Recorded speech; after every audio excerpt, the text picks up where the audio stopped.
Welcome back, everyone, to 1 Minute Recess, where we dive into news, politics, and off-the-record moments shaping Nevada and beyond. And I'm your co-host, Maria Teresa, or Mayte for short. And together, as we've been doing, we'll explore what really happens during those recesses that aren't just 1 minute, both on and off the floor, from political drama to cultural chaos. And we're here to ask through all. WTF is going on? So let's get into it with the recess rundown. And remember, your recess rundown is your cheat sheet to all the drama, all the goings on, and decision making in Carson City. So, Annette? All right. Well, today we are joined by Bryan Wachter from the Retail Association. Apparently, we can't talk today, so you're just going to have to bear with us. You might have heard us mention that the Retail Association is tackling egg prices last week, and we are talking to him today. So welcome, Bryan. We weren't able to have you on our previous show, so we're really excited to have you on this one. No, I'm excited to be here, and even better to come on and talk to you guys after we pass it.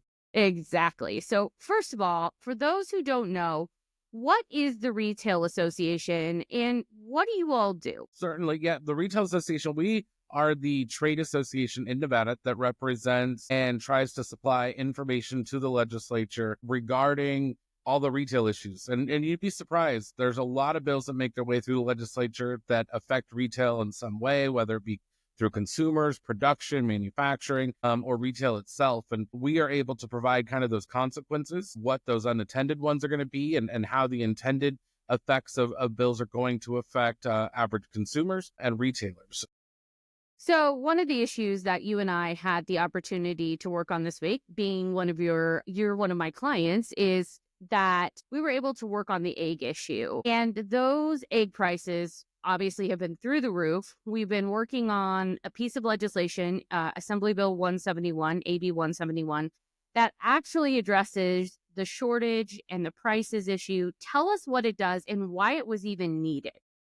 Yeah, certainly. So Nevada was kind of fighting our consequences of the avian flu pandemic that is going through our poultry stock with our hands kind of tied behind our back. We had decided in 2021, we passed AB 399, which limited the amount of egg markets Nevada could source its eggs from to only cage-free eggs. Those caged eggs are the cheapest and at the time, the most quantity of eggs that were on the market. And so we've slowly been transitioning out of that. That went into effect July of 2024.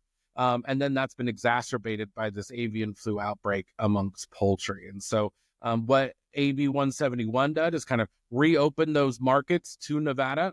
It allows on a temporary basis our retailers to be able to buy eggs from those conventional sources and be able to sell them. So for the average listener who hears that and they're like, okay, brass tacks, how is this going to impact my prices? When I go to Trader Joe's tomorrow or when I go to Smith's tomorrow to pick up a carton of eggs, how is this going to impact those consumers?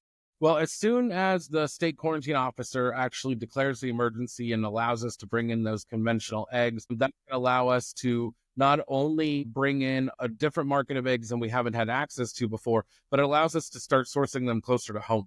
There are conventional eggs in Idaho, there are conventional eggs in Utah, and right now we're getting them from Ohio and Virginia and Maine. And so all of that stacks those costs, all those input costs onto the eggs, and that is why we end up with much higher prices in Nevada than even in other places, because we import all of our commercial eggs along with 90 some odd percent of everything else that we eat in Nevada. And so all of those costs stack, and that's how we get those high prices. So this doesn't do any harm for health and safety, right? This is just so that we can get more eggs into the state, right? Yeah, not only does it not do any harm to health and safety to humans, but there is not one chicken who's currently roaming around free that is going to be shoved into a cage because of this. There is not one chicken who was supposed to be set free and was receiving a pardon and now suddenly doesn't get to go roam free anymore because, we can sell conventional eggs. That's not happening. There are farms that produce conventional eggs. And we had decided as Nevadans that we were going to make that decision for consumers and not let you buy them because it was important to free the chickens. That's an appropriate decision that I think consumers should ultimately making themselves, but it does not have any effect on the life or welfare of one human or one chicken now that we've passed AB 170. Maria? That's amazing. Thank you for letting us know that chickens are able to have their freedom still in some way. Yes, absolutely. When we're not murdering them for being sick. But yes, totally. Lots of freedom. That's right. So, Bryan, when I don't work in the legislature anymore. So I'm a regular Nevadan now. And I read that this was like overwhelmingly successful in the legislature. What was it like to work in such a bipartisan fashion to actually get this done? It doesn't shock me, right, that an issue this big that has such a huge effect on consumers who also happen to be voters, that suddenly that everyone can get together and find a solution. I think what kind of makes you more frustrated is knowing that this is possible when everyone agrees that something like this can happen this efficiently and can have an actual real life effect on consumers and voters in Nevada. And then you kind of ask yourself, well, why doesn't this happen more often? Here's an example of government working. Now, whether or not you want to talk about, did you have to do this from the beginning or aren't you really undoing something you've done? But we have an example now of government working and actual leading to a direct result of Nevadans being better off than they were before they voted. And so it's surreal, but it makes you look for those other issues. What else can we do this way? Where else do we have common agreement that's actually going to drive the lives of Nevadans to be better off? Well, speaking of that, I'd love your hot takes on the rest of the session because obviously this session has been really, really strange. I've been telling the listeners and Maria, the vibe in the building just feels off, and that could be for many reasons. So I'd love to hear what your take is on that. And what do you think is going to happen the rest of the legislature, especially on the budget, the end of session, like the end game? Where do you see gridlock with this divided government? Well, I think, on the budget overall, that didn't really start off on such a grand opening. And so there's already this kind of back and forth. And when you have a $500 million in one-shot funds that are funding ongoing programs and commitments, that's going to make a budget difficult. And so you're going to have to make some policy decisions. And I think that's what has everyone a little bit nervous is how do these folks actually get together and make some of these hard policy decisions in a way that the governor can sign, but also meets the policy goals of the Democrats, who are clearly in charge of both houses. Added on to that, I think there are so many moving pieces in terms of we've got a big election coming up in 26. We've got all those constitutional offices are up. We've got some folks who are going to have to retain their seats. And we have a few folks that are kind of midtermed and can make some moves without affecting their legislative goals. And so I think all of that is, I don't know, I think that's how I'd kind of describe the vibe that you're talking about. And that is there are a lot of moving pieces and no one wants to kind of be the first one to show their hand yet. For those who may not know, who are listening, who might be new to the legislature, explain what a one shot is and what that means in terms of the budget, just so everybody's clear on what that means and why that it could be good for now, but troublesome for later on.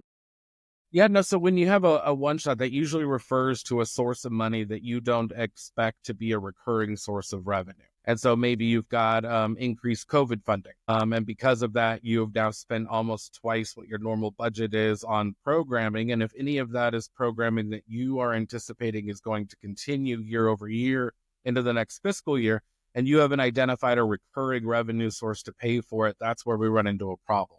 Yes, you might have the cash in your bank account to pay for it this fiscal year, but at some point you're going to run out of whatever magical money source that was, and you're going to either have to choose to continue the program and find the money somewhere else, or the program's just going to have to go away. And so the health and longevity of a program is directly tied to how strong, consistent, and recurring that revenue source is. And right now, there's a large token of our discretionary spending that is not tied to a recurring revenue source. Maria? Sorry, I'm just getting over the continuing shock of not having money in the state for spending. So, I have lots of questions, but I also want to get to know a little bit more about Rand, because probably the people that used to watch us at our previous gig probably didn't, they probably knew about RAN, but didn't actually want to know much about it, or it wasn't in their wheelhouse. So tell us about what RAN does in the legislature. What else are y'all looking at for this session? Yeah, certainly. So,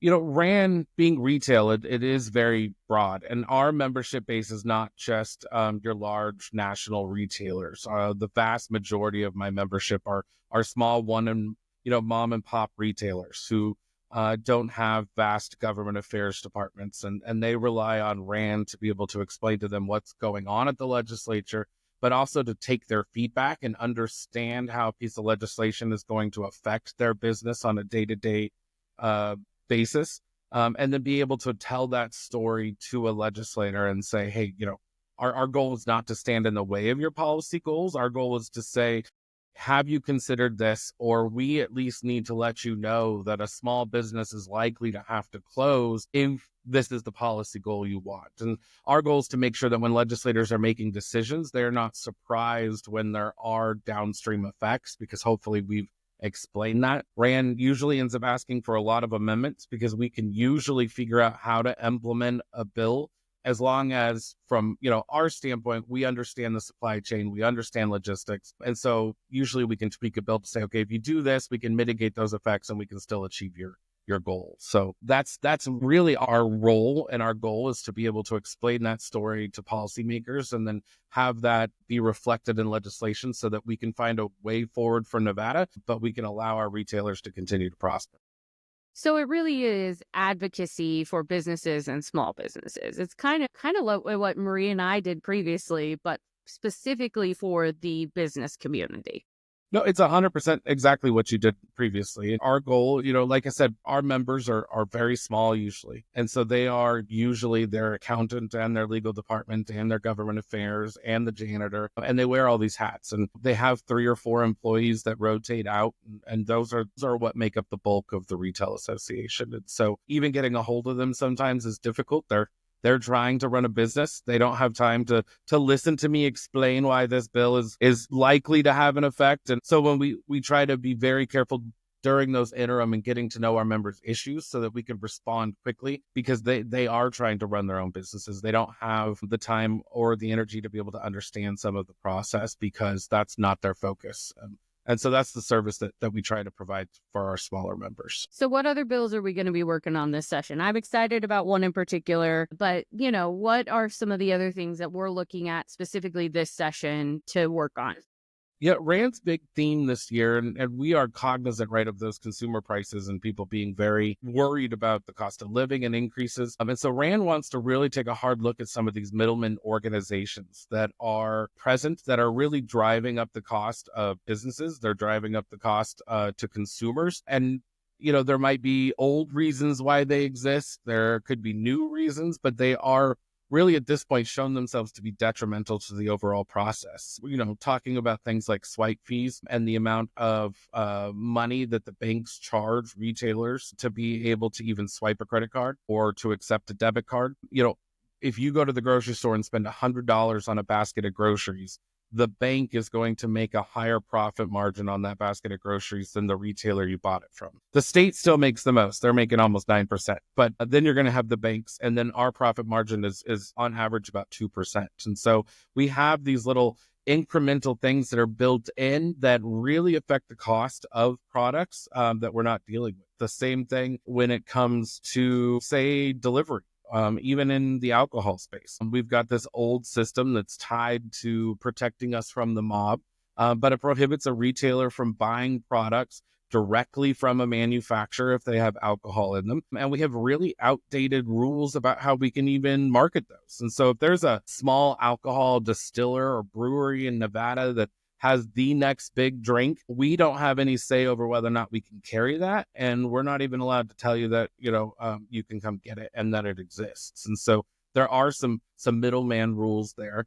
And in healthcare, our retail pharmacies are losing money almost on every prescription that they're filling. And so we've got several middlemen in that space that are essentially just negotiating amongst the parties and then taking a very large slice amongst themselves. And so we need to figure out a way that we can kind of minimize these middlemen who are in the middle of all these different processes and really streamline this so that retailers benefit and then the consumer ultimately benefits. And I think that's really fascinating because I think a lot of us, I used to work in retail. It was a big retailer. A lot of us don't know all that takes to run like a retail shop. And so you might think, or to run a retail shop. And so many might think that, y'all are sellouts for representing business. However, like I know that especially you said you represent small, retail locations. And I remember, from hearing, constantly many facts when I was, reading articles about immigrants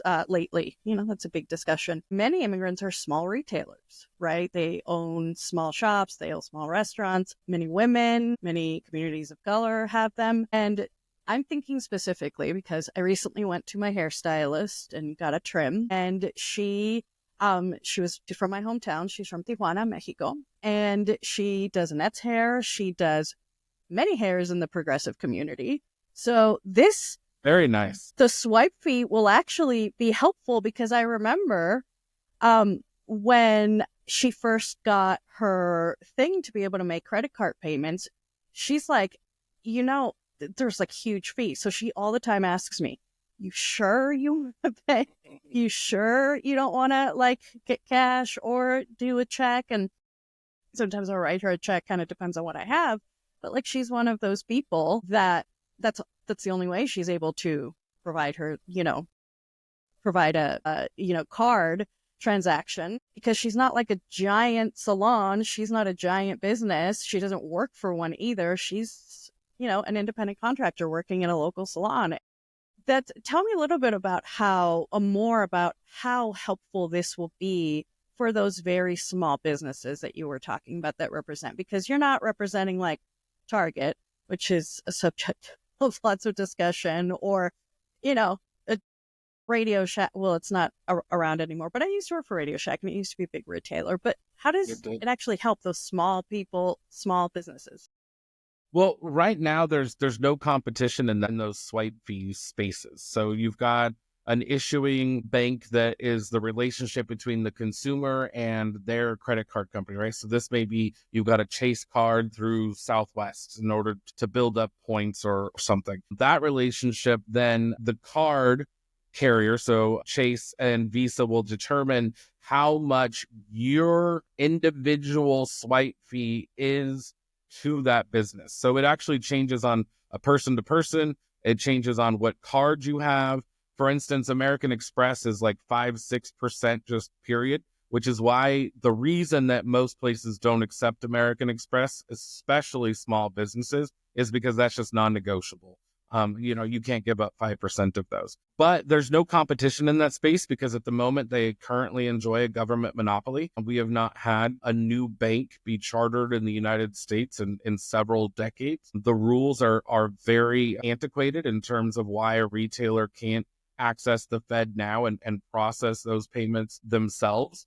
And so you end up with a very kind of convoluted system that no one is incentivized to be able to produce a cheaper, more efficient product. And so without that innovation, like for instance, Square is probably, might even be the software that your gal's using. Square even is like the third person. They have to have a bank as a middleman, even though Square has millions of dollars of transactions going through it on a daily basis because they're aggregating all of these small businesses. Even they then have to go through and pay a bank a fee to be able to, be in the privilege of being in the business. And so all of those things are difficult. So what we're looking at is legislation that would actually allow payment processing companies or retailers to get their own license to be able to kind of eliminate those swipe fees on the actual point of sale systems. And so that would allow businesses like your friend to be able to group together with other businesses and to be able to get special rates. And what we're hoping for at the end of the day is that there will be competition.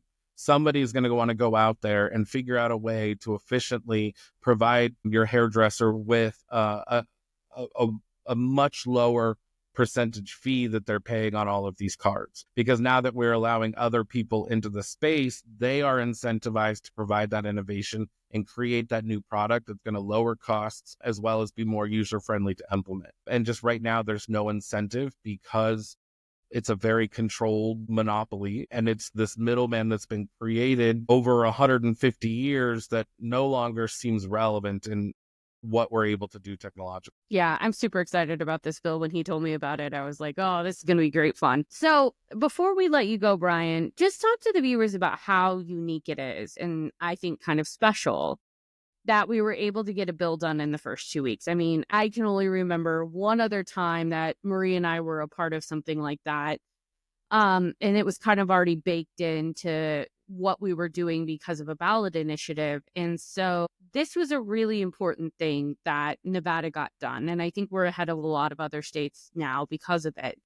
So just explain kind of that process, because I don't think people understand, like, this is not supposed to happen. No, that's right. We're very grateful to Minority Leaders Hafen and Titus, who voted to allow those rules to be suspended. The bill was declared an emergency measure under the Constitution, as we thought it was of such high public priority that it should have been done. Most bills obviously don't get that treatment.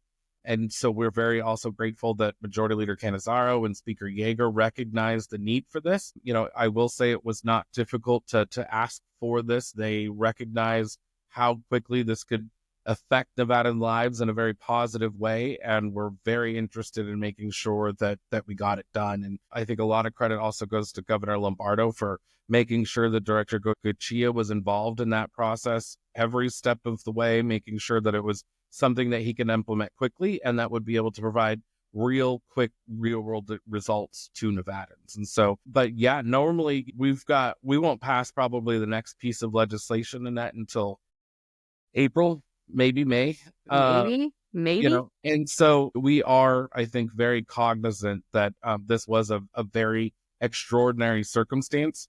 And it's something that we needed from a temporary basis to be able to kind of strengthen and equal out that supply chain. And it was important to us as well. And we made the commitment to Assemblyman Watts that we were going to not try to seek a permanent repeal of the law. We are not going to relitigate the bill that he had passed in 2021. But our goal was not to overturn his, but to just strengthen up that supply chain. And so we were happy to meet our obligation to him when we made that deal. And we think that Nevadans are very shortly going to end up experiencing a very positive. Well, Bryan, it has been excellent having you on the show. We will have you back probably later in I had to get one in. We'll have you probably back later in session to talk about the progress of all of these exciting things that we get to work on together. Maria just said in the chat there was already more eggs at Costco today. So last week they were completely gone. More eggs today already.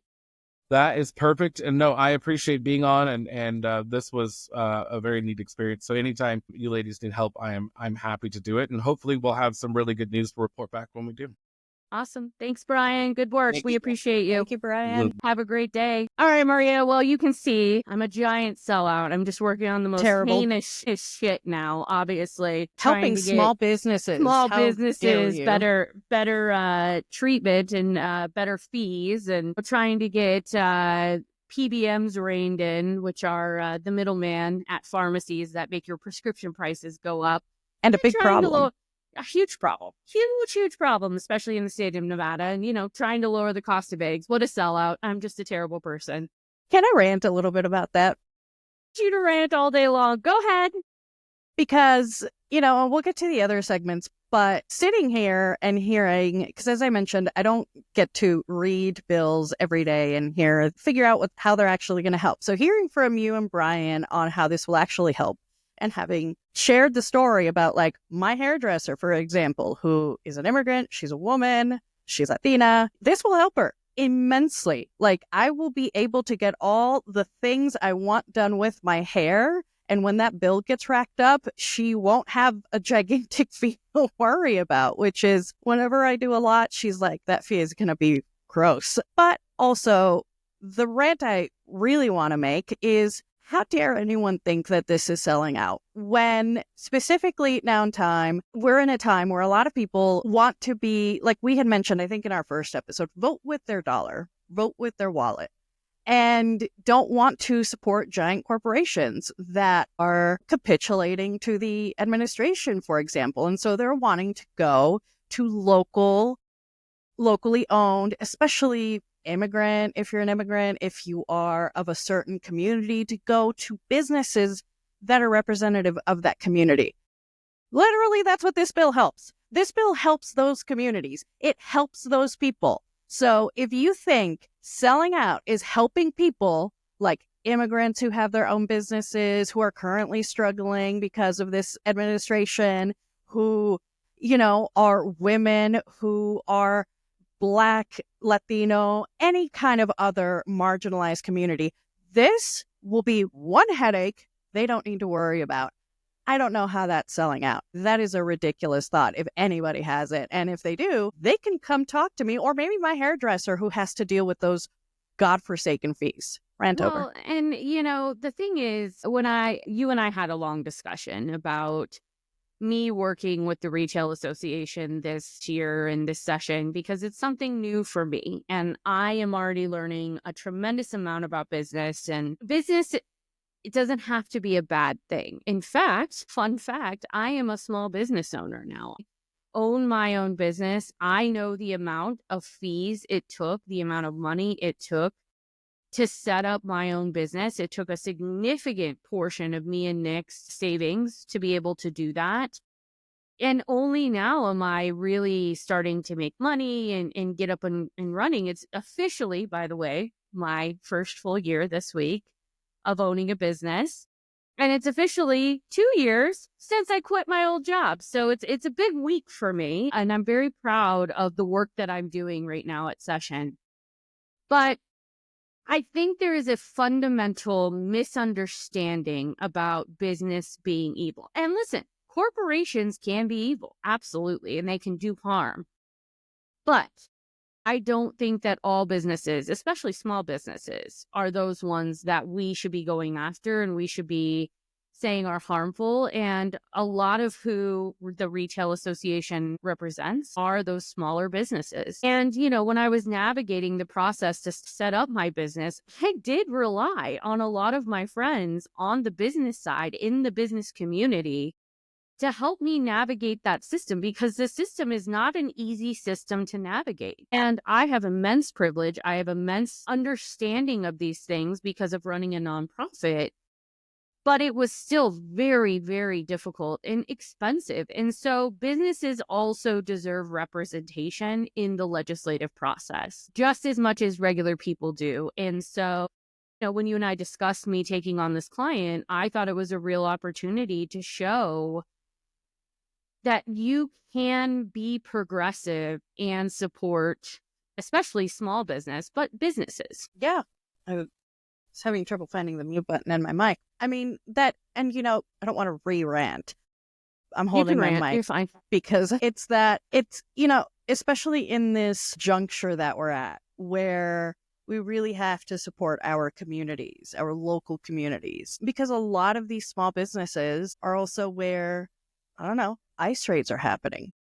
And, or where the owners themselves may be in a mixed status family, for example, which, many, many do have. And just to think that it's some sort of scarlet letter to work for those people, to work for the small businesses, it is just ridiculous. Also, generally, like, you might hate owners of businesses, whether big, small, or the other, but guess what businesses have?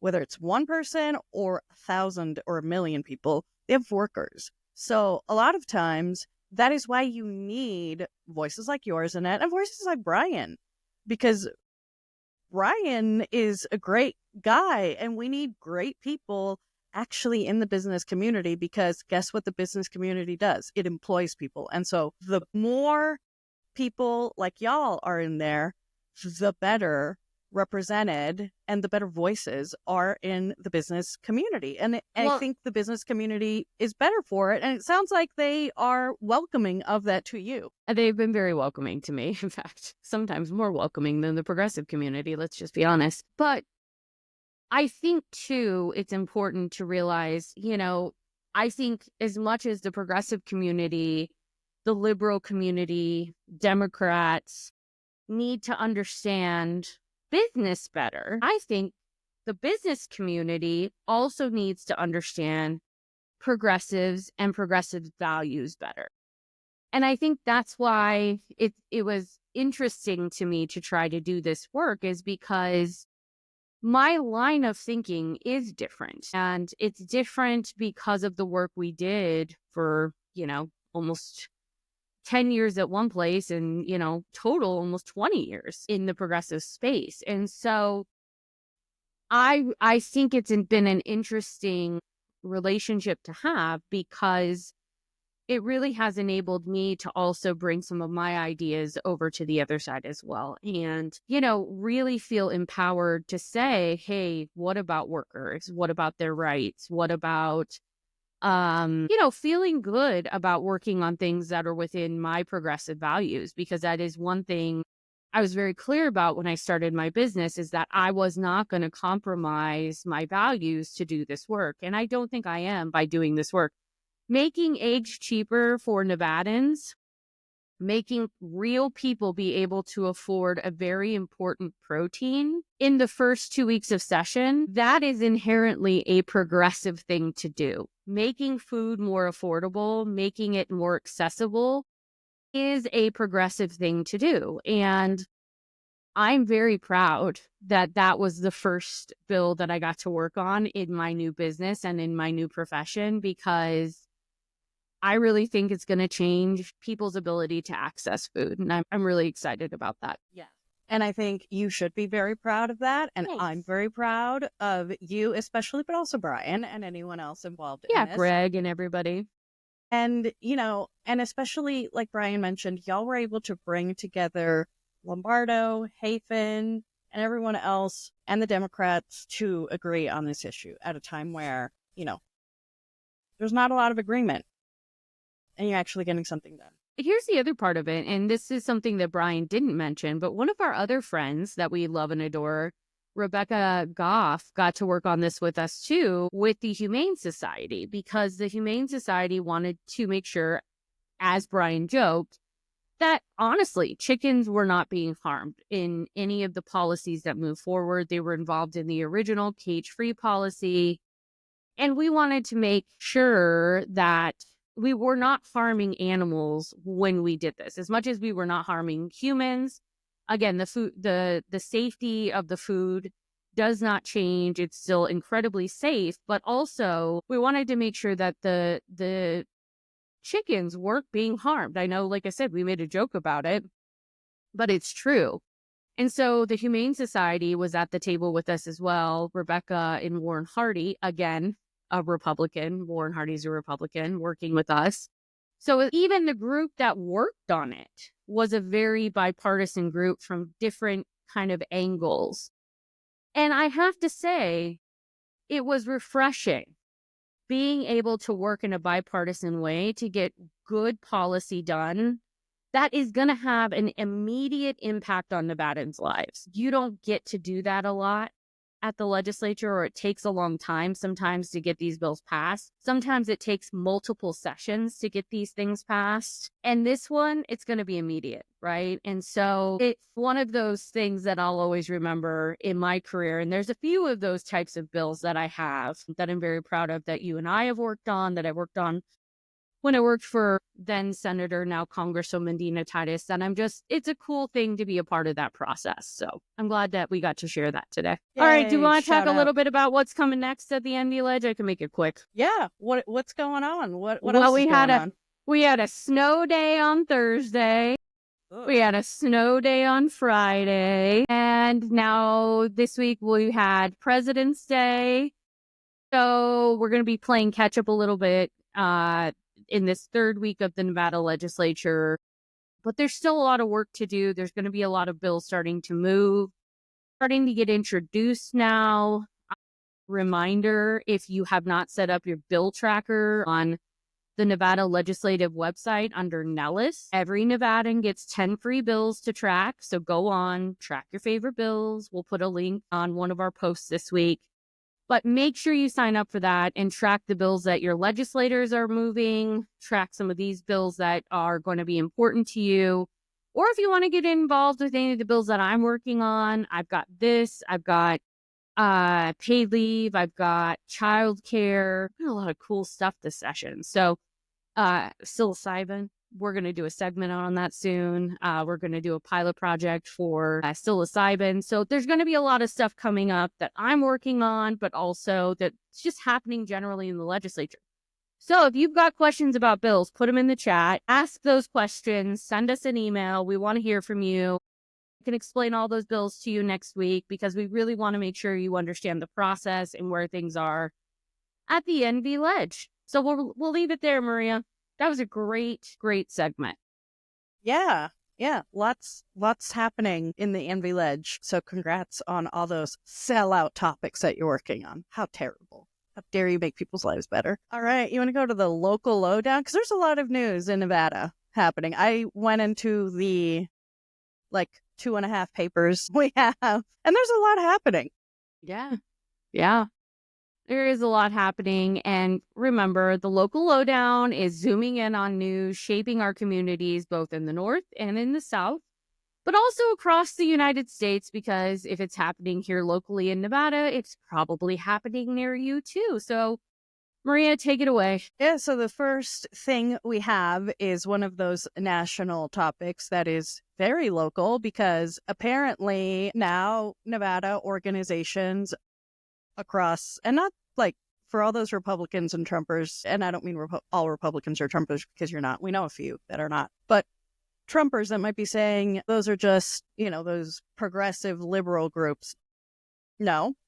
Actual community organizations that help are facing the confusion that they're living in. I mean, the headline is "No explanation as to why federal funding for recipients navigate freezes." So literally people that are helping communities have no idea what's going on. Annette, what do you think about that? What do you think about now Nevada actually dealing with the confusion at the top? I am seeing it firsthand with one of the organizations that I have the privilege to work for every day. They're having to lay off staff. Some of their food programs have been halted. Their food programs are culturally sensitive food programs, meaning they serve a certain community and their dietary needs. We see that certain funding is just being frozen and nobody knows why. They can't get answers from the federal government. Our federal delegation can't get answers as to why those things are frozen. I saw a video this morning of a woman sobbing. And I don't know who she voted for, so this is a nonpartisan thing, sobbing about her SNAP benefits because she can't feed her kids. That's the kind of stuff that on a very local level that these funding freezes are going to impact. Is families' abilities. Again, when we just talked about eggs, when everything's prices are through the freaking roof on things like eggs, and we're trying to fix that in Nevada. But what about in Alabama? What about Kentucky? What about, New York? That bill only impacts Nevada. What about the rest of the country? And so these funding freezes, honestly, they're cruel. And on top of that, for USAID, you have food that is sitting in ports rotting. So food that could be feeding human beings is just sitting in storage units rotting. So I'm very concerned about this because it is going to impact a lot of individuals on the local level at the very kind of the bottom. And I don't mean like they're at the bottom, but I mean, you think of the federal government as at the top. These people are kind of where the rubber meets the road. These are the real people this is going to impact, and it's going to be devastating. And the more these funding freezes keep going, the more devastating it's going to get. And I have to say, and feel free to disagree with me in the comments in the chat, and that's fine. But the more these funding freezes hit, frankly, the more cruel I think it is, because these are people who desperately need these services. And I don't give a shit who they voted for. People should have the fundamental right to eat and feed their kids. Yeah, that's important. One weird twist of fate is in the article, and we can link it and share it on social media, from the Nevada Independent, which really looked into these funding freezes. One of the most affected also is NDOT, which for those that don't know is the Department of Transportation here in Nevada. And what they had earmarked and were ready to work on was EV charging stations. So that because that's the issue with, I don't know, vehicles like Tesla and others. People might want them, but maybe they don't have charging stations near their home, right? Or they're not able to do it at their home. So making Or they charging more accessible. live in an apartment, or they live in a Exactly. condo where they don't have those things, Exactly. And so making these cars accessible for everyone, that's one of the ways. And my gosh, they have to pause the project thanks to Elon Musk, who literally is in the business of selling freaking Teslas. Thank you, Elon, for screwing over people again. It's just, it's community solar programs. It's, all kinds of clean energy things that, people need access to. If we're going to be living in the future and we're going to lower or eliminate our dependence on fossil fuels, we kind of need renewable energy. We need solar energy to do those things. And so taking away those commitments it's going to really, really hurt people across Nevada. I'm also seeing, there's some other things in here too that were impacted as well. So it's crazy. The whole thing is just crazy that we're even having to track this stuff and that we're even having to worry about this right now because, again, people are going to be harmed. Yeah, absolutely.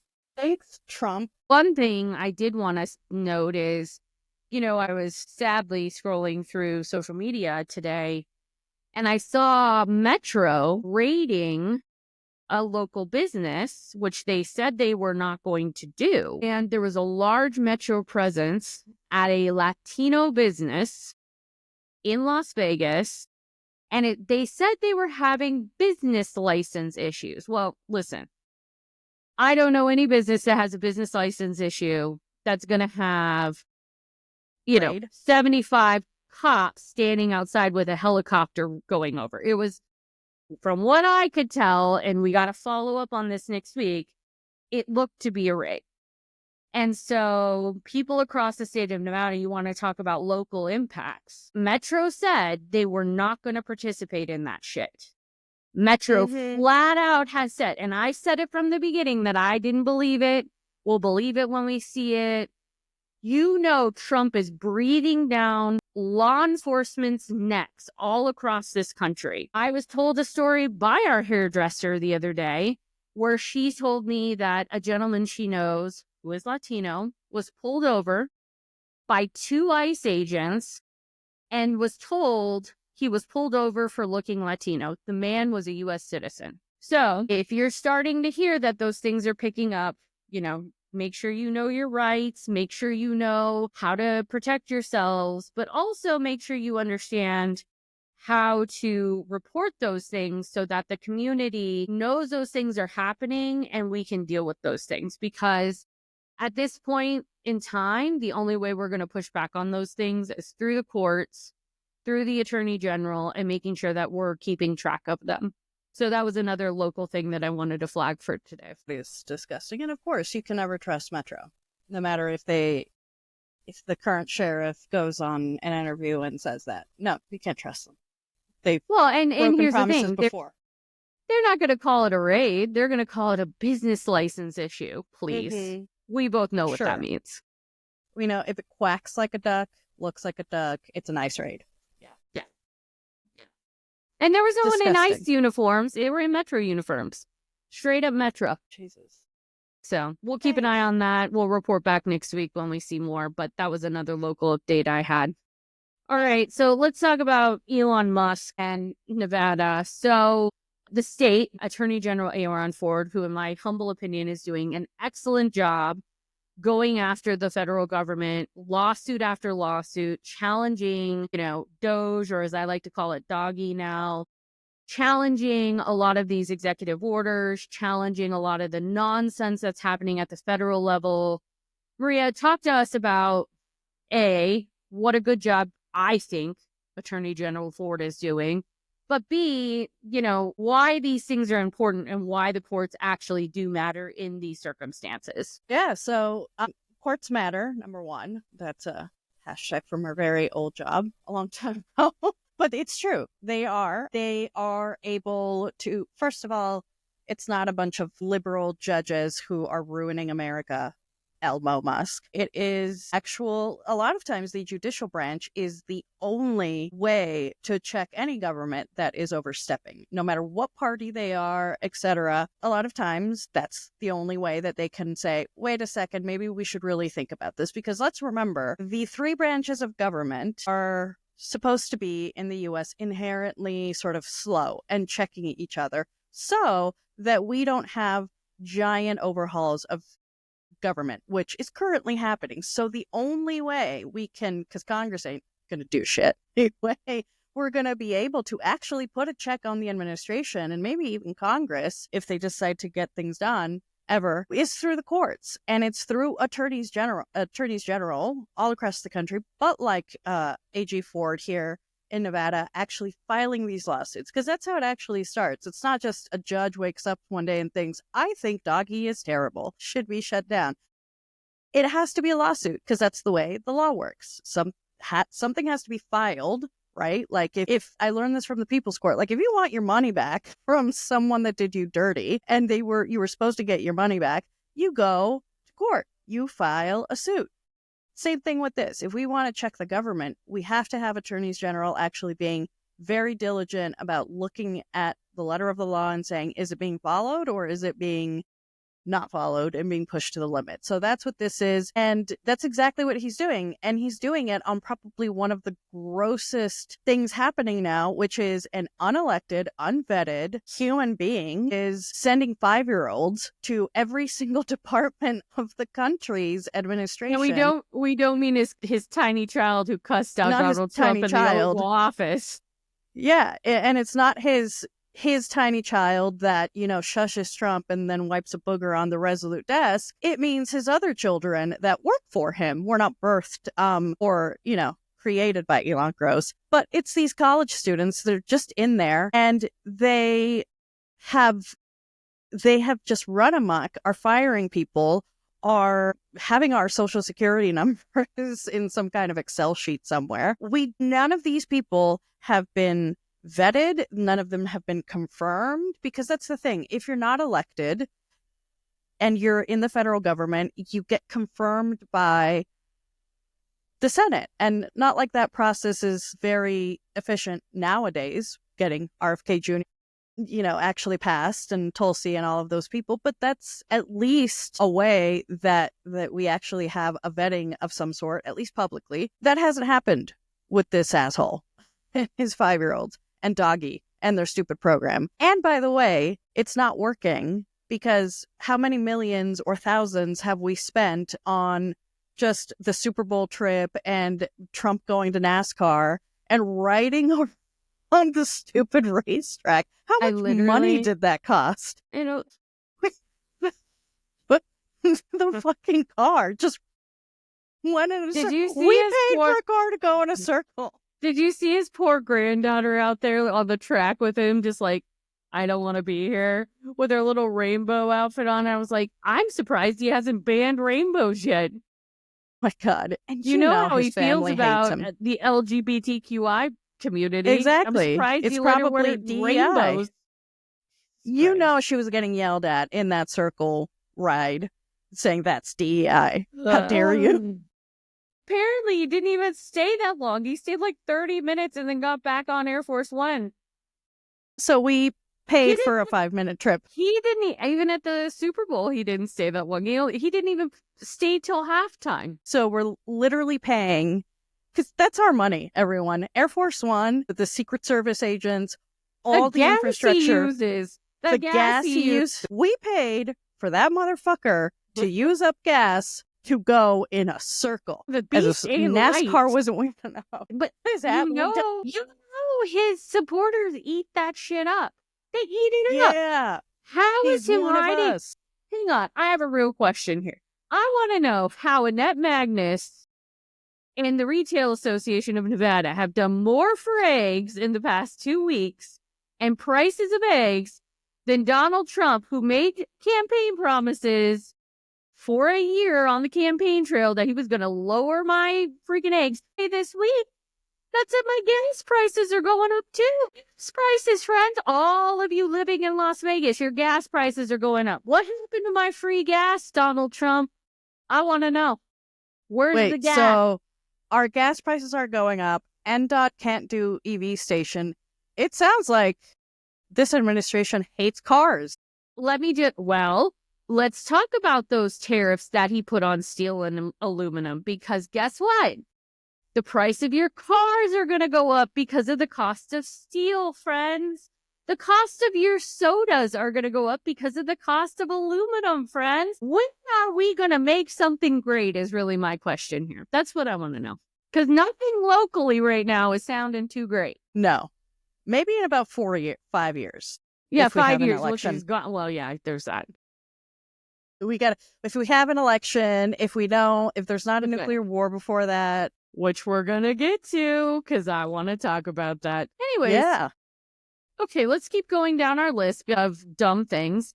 I do want to talk about the Henderson police drama, Maria, because I think you've had more time to read into it than I have. So obviously the Henderson police chief is a woman. And all of a sudden, randomly this week, she was either told to take a buyout or be fired. There's a good article on it. We'll post the article. Talk to us about what's going on, because there wasn't much information when I was looking over the articles, and it all seems very sketchy to me. Yeah, it does seem super sketchy. By the way, one of the main things that I kind of saw at first, because this has been coming out like bit by bit. I was going to say trickling out.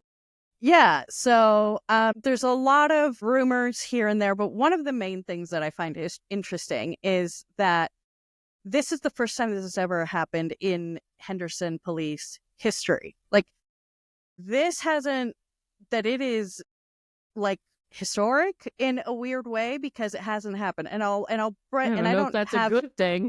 No, not historic in a good way, but it did. When you see that, I don't know, there has been lots of men that have been around, and maybe certain actions in the police department have been happening then, but they aren't getting this scrutiny. That was like the first question that I had. And we can keep talking about the specific, but that was like the first article I saw a while back, like a few days ago. And I don't know if you have any thoughts about, like, do female leaders get treated differently than male leaders? Yeah, Maria, I sure do. Yes, we do. We often are called mean or a bitch. Or this week I was told I have too many opinions by a man. So yes, we are often treated differently, even by women who say that, we're too aggressive or we're too mean. And it is, I think, difficult to be a strong female leader in any industry. But I really think it would be hard to be in a male dominated industry, especially like a macho one, like a police force, and be a woman. So it's been interesting to kind of watch if this is like some of the nonsense that's happening at the federal level with like DEI, because people misconstrue what DEI actually is and isn't, versus is there really something going on in the department that needs to come to light? Yeah, and that's what it sounds like, even from the most recent articles. Like, there's still like, no one really knows what happened, but we know she, reversed these recommendations to fire officers. This detective said racist things. And if you really like look at police departments, that kind of stuff happens all the time, regardless if it's a woman, if it's a person of color as the sheriff, like, or a police chief. Like, it is, police departments are inherently fucking insane, generally, and inherently racist. Yeah, to work in. And so my thing is, wow, it's weird that we're not, that with the men before, that these issues weren't taken as seriously. So I want to see more. I want to see, what actually happened, because it really, like, from what has come out, it's like, so why didn't all the other chiefs get pushed out like this? Is it because she's a woman? And one of the things I was a while back, I'd watched a movie, I think it was with my mom, because she loves like detectives, dramas, and things like that. And I don't remember the name, but there was a woman and she was a cop. And she was someone that was very good and very fairly like not racist and not terrible. But sometimes she was forced to do certain things or like just go through terrible, awful things because sometimes she would flag sexual harassment or she would flag sexism. And so the men would just take it out on her. And so it just, I don't know, it just, until there's more, this is very fishy for me. Okay. Last thing I wanted to talk about that's super hyper local is the Clark County School District has listed their 6 candidates running to be the next superintendent. And boy, oh boy, is it a list. And so this one is hyper local and hyper important because we've had such a problem with our superintendent situation since Jesus Jara left. And then we've also had issues with the interim superintendent because it's kind of just more of the same. It's been a little bit better. But not only that, we have issues with the school board trustees. It's just a mess. Clark County School District is, in my humble opinion, where dreams go to die usually. So here's the list, Maria. I'm going to tell you a little bit about them, and I want you to give me your reaction as we go through them. The first one is Joan Ebert. She is currently the superintendent of public instruction, so the state board of education. And was reappointed. She was first appointed by Governor Sisolak, now reappointed by Governor Lombardo in January 2023. Prior to holding that position, she was the Senior Deputy Commissioner for Education Policy in New York State, and she was the Chief Innovation and Productivity Officer in Clark County from 2013 to 2015. She has a solid record education-wise, right, on paper. The one thing that just makes me mad is I just don't want anyone that had anything to do with Jesus Jara, because let's remember, when was she at the top of education in Nevada? Jesus Jara was superintendent. And for me, I would love someone who just is from Clark County, didn't supervise this motherfucker in any kind of way, and can actually bring some actual fresh new blood. And I don't mean fresh new blood like what they mentioned when Jara was trotted in from Florida, like actual fresh new blood of someone that hasn't been part of the education system, whether local or statewide, at such a high level. Like if it's someone that has been literally working in the trenches recently, especially during the Jara administration, and knows the stupidity and negativity and consequences that it had, that would be better. I don't know if that person's on your list. Okay, I think I have somebody for you, but we'll get there. This next one's a real character, so I can't wait to have you respond to this one. Pedro Martinez. Pedro Martinez is the current CEO of Chicago Public Schools. Before that, he served as superintendent of the San Antonio Independent School District. Hang on, my earbud just fell out. Where he received the statewide recognition for being the fastest improving large district in Texas. Martinez also held the position of superintendent in residence for Nevada Department of Education and superintendent of Washoe County Public Schools. He was also the deputy superintendent of both CCSD and Washoe County and the CRO of Chicago Public Schools. And this dude is bounced around a lot. Yeah. Like the first result, because I had to Google him, is that he was fired from CPS, Chicago Public Schools. Yeah, I was going to say not regular CPS, Chicago Public Schools. But yeah, no, I am a no on that one. It gives me horror vibes, and not because he's Latino and from another state, but it just sounds like someone that has bounced around, but is touting, I accomplished this, that, and the other. Yeah, that's what Jara told us, and look where we are now. It literally gives me Jesus Jara vibes. Next one is Jason Glass. Glass currently serves as an associate vice president of teaching and learning at Western Michigan University. Prior to that, Glass was commissioner for the Kentucky Department of Education, where he helped navigate the state through COVID and reopening.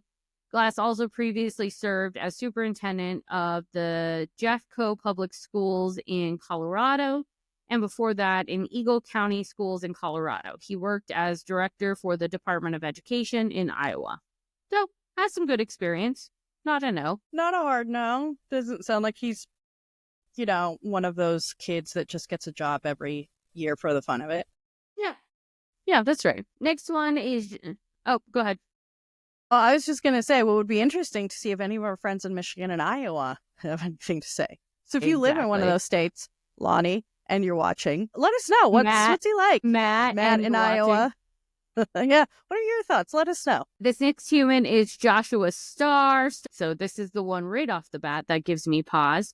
Starr is the managing partner for Center for Model Schools. Prior to holding that position, he was CEO of PDK International in Arlington, Virginia, where he launched Educators Rising program to inspire high school students to pursue teaching.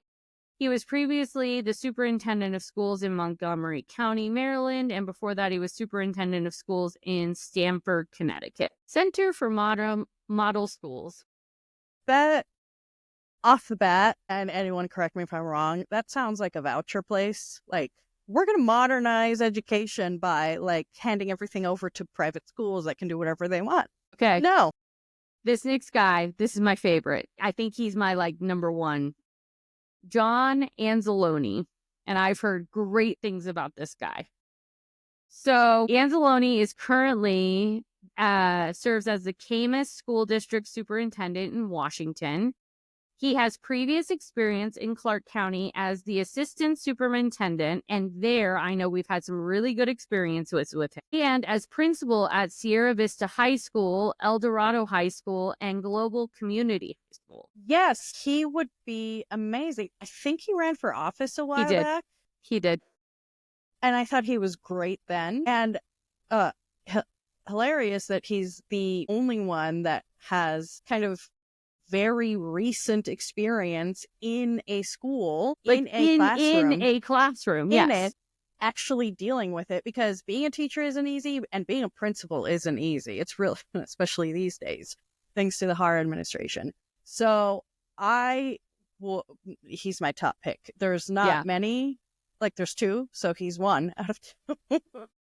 And then this last person is Ben Schuldiner. I may be saying that wrong, so apologies. Currently serving as the Lansing School District in Michigan. It says currently serving as. Channel 8, you might want to update your article. Schuldiner previously was a Dean's Fellow and Distinguished Lecturer in New York at Hunter College.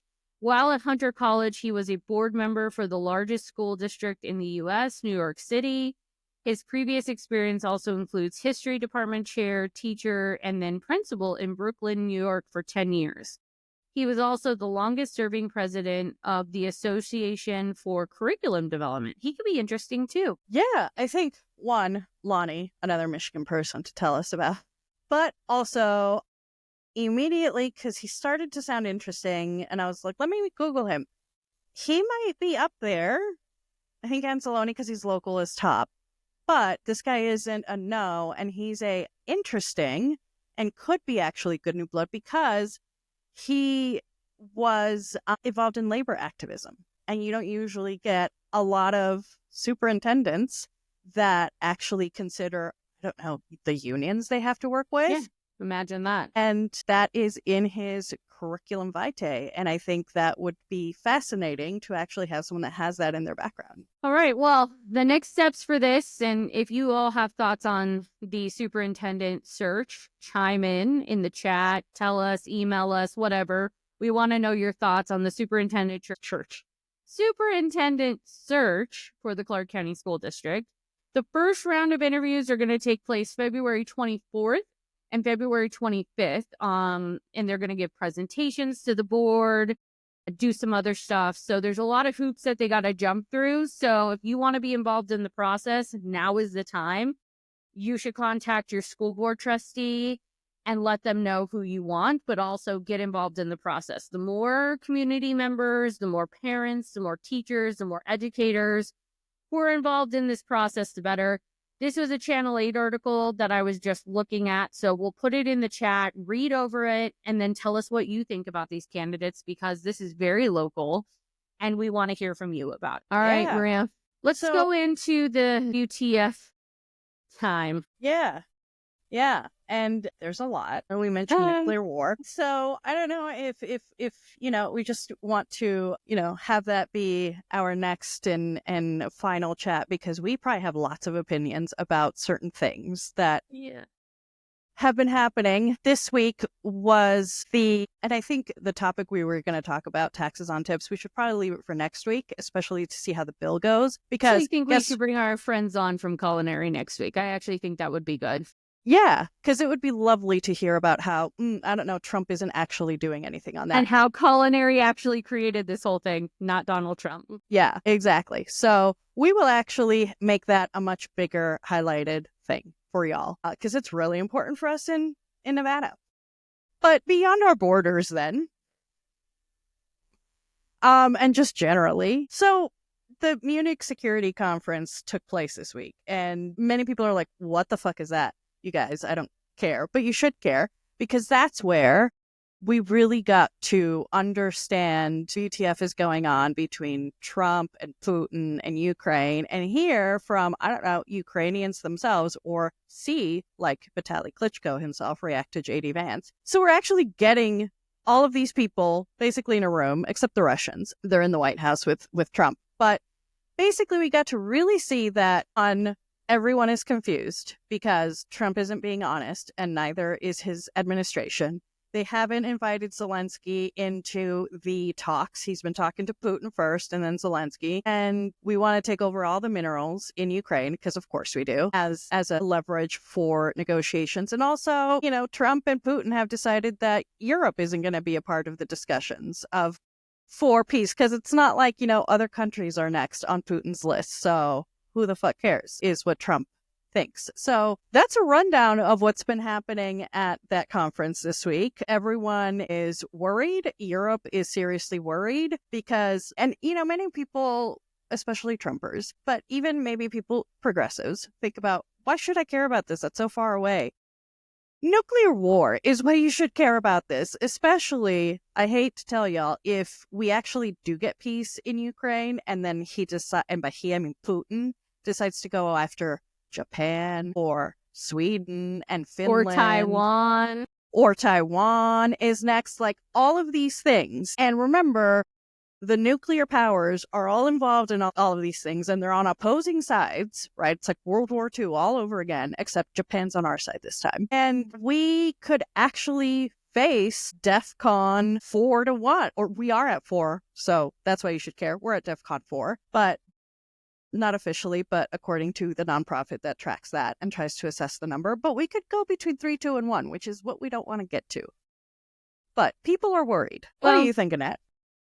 All I know is I woke up to a headline this week that said Trump officials fired nuclear staff, not realizing they would oversee the country's nuclear weapons stockpile. That was the headline from CNN that I woke up to. That's so smart. And I promptly texted you and my husband, and I also texted my former employer, who is now Congresswoman Dina Titus, because she is the expert on all things nuclear. She actually has a book written called Bombs in the Backyard on this very topic. That's how fun fact, that's how I met my husband, was in her nuclear politics class. And all of this is set to the backdrop of nuclear war, nuclear control, nuclear power, the Cold War, which never really ended, fun fact, and Donald Trump and Putin coming together in some like weird psychotic way and wanting to be the world superpower and use nukes to hold over everybody else's heads. And I think Europe probably is and should be very, very concerned about this, because I saw a meme on social media, and this is very true. Ukraine is like the dam that is holding back Russia, because during the Soviet Union and after World War II, we know that the Soviet Union kind of invaded all of these places in Europe and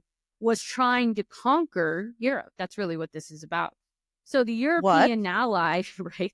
The European allies should be worried about this, because Ukraine is really what is standing between them and Putin. And it is concerning to me to hear things like Donald Trump wants to take over Gaza. No, Jesus. We should not be doing that. That is not what we should be doing. Or that we want to buy Greenland. Nope, that's a sovereign country. Red, white, and Can't blue do land? that. Yeah, red, white, and blue land. That's the new bill that's going through Congress, everyone. Look it up. It's a real thing. So we should not be participating in these types of conversations because A, they are sovereign lands and sovereign countries. But B, we should not be encouraging this behavior by Putin. And in the meantime, we should probably have a better handle over our nuclear stockpile because this is horrifying. So all of this week just kind of adds up to be a complete and utter shit show. That's my take. So cool. Because kids, let's remember, if we're in an all-scale world war or nuclear war, either one, nothing else really matters because we mutually assured destruction. Yay! That's the term, friends. They have nukes, we have nukes. So we assure that we're all destroyed. That's great. Good job, everyone. I'm glad you brought up Gaza because I work in like international things now. And I was one of the people that made me always want to work in international things is Christiane Amanpour. I say that as a background to say she at the security conference, because I was watching the security conference throughout, because they talk about a lot of stuff and about the entire world. And they have a YouTube channel. If you care about international stuff, it's a fascinating YouTube channel that just talks about the world and how to keep it safe. And she had a panel where she had the foreign minister of Jordan and the now one of the head honchos, I don't know her specific title, of the European Union, but she was the Estonian prime minister. She's amazing. Oh my gosh, she's so amazing. And it was, look her up because she is incredible. Look her up. I would love to just be her when I grow up. So cool. She was there with him, and they were the two speakers. And I love that they did this with Amanpour, who knows, she's been a war correspondent. She knows how to ask the right questions, and she totally did, because the conversation went into, one, comparing and contrasting these things, but also, two, having the former Estonian Prime Minister, Kallas, to actually talk about how European safety is really important for Gaza and for the issue in Gaza, because guess what, y'all? The biggest supporter of UNRWA, of the goal of Palestinian statehood, has been the European Union. It has been the European Union. And if the European Union finds itself, even if Ukraine goes to war, it goes to peace and ends the war, but then it goes to the rest of Europe or another part of Europe, and the European Union is pulled into another world war again, that means less support for Gaza, because they're going to be like, we have to focus on ourselves right now because we're dealing with Putin, and that would be terrible. Because right now, the European Union is the only champions of freedom across the world, you could say. So it needs to be safe. It's a big load to carry for that tiny place in the world. People don't have a good history with this. No, just remember all the world wars started there. Yeah, a lot of conquering had happened there, colonization. We don't have literally, and to each other's we've people, killed each other. Maria being Spanish, me being Italian, and British. Thank you for conquering my people. It was great. Thank you, Roman Empire. Which, interesting, one of the other types of films the Queen, my mother, loves is historical films. And we found an Italian film, which you will love. It's in Latin because it is about Remus and Romulus, the creators of Rome. And which, you might think that me, being from the Iberian Peninsula, may be like, but it's a fascinating story because they were slaves enslaved by the colonizers, basically, of Alba Longa, which is one of the hills in what is now Rome, but that was the very ancient name. And it talks about just, one, how awful humans are, just generally. Because if you know the history of Remus and Romulus, Remus is an asshole. And Romulus ends up killing him. Ends up being the first king of Rome. But it just goes to show you that the history of Europe is really terrible from the very inception. It's just terrible, because even within the 7 hills of what is now Rome at that time, the people were very different, right? The 7 hills, people were telling each other, you don't cross the Tiber to go to those people in Alba Longa because they're going to sell you off as a slave. That's basically what they're talking about. But that is Europe in a nutshell. You could cross one street and the person is totally different from you. right? And that's why we've just been absolutely insane, I guess. The thought of Europe saving anybody scares the hell out of me. But what do I know? The thought of America saving anybody at this point scares the hell out of me too. So, yeah, it's going to be interesting to watch how this all unfolds. There's a lot of federal nonsense going on here in this country, but sadly, our federal government is embarrassing us all over the world. So we'll have to continue to watch how that plays out. And we're going to have to watch how our nuclear arsenal is overseen and protected, because it sounds like these yahoos, once again, don't know what they're doing. There's nobody there. Great. And then from one of the things I know from things I have heard from Congresswoman Titus is, and then documentaries after being interested, is that our bombs need to be taken care of and upgraded and cleaned and all of those things, and that maybe they might accidentally explode. And so you just need people who are there making sure things don't blow up. Good job. Takes and headaches this week. We'll make it quick because I know we're running up on time. So welcome to Hot Takes and Headaches, where we vent about anything and everything. And you can too. So join us in the chat, email us. What's on your mind, and what is your hot take for the week? Maria, go forth. What's your hot take for the week? My hot take, I'm going to relate it to the last one that we were talking about. The only person I trust in the world, leader, I trust is Kash Kallas, former Prime Minister of Estonia. Her and Zelensky. I trust Zelensky too. I think he's Zelensky. A genuinely honest dude. But yes. Yeah, we're a big deep shit this week. And my hot take also is, I don't know why we didn't just have, if J.D. Vance is such a man, why didn't he just go meet Vitaly Klitschko outside? Explain who he is real quick. So not J.D. Vance. Everybody knows that weirdo. Klitschko. If you're a boxing fan, you know exactly who I'm talking about. But yeah. But for those nerds of us who I am, because of you and Nick, but tell people who he is, because he's amazing. So for those that aren't rabid boxing fans, the most successful heavyweights in a long time, as far as retaining belts, have been the Klitschko brothers. And one of them is Vladimir. He's the younger one. He was around for forever and had the belts for forever.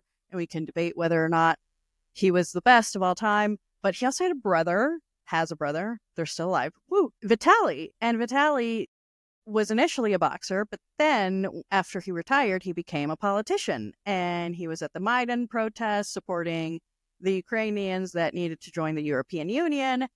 And then he became the mayor of Kyiv.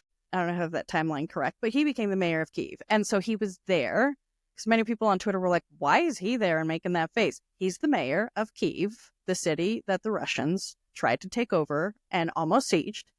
And by the way, the two Klitschkos are on a kill list from Putin.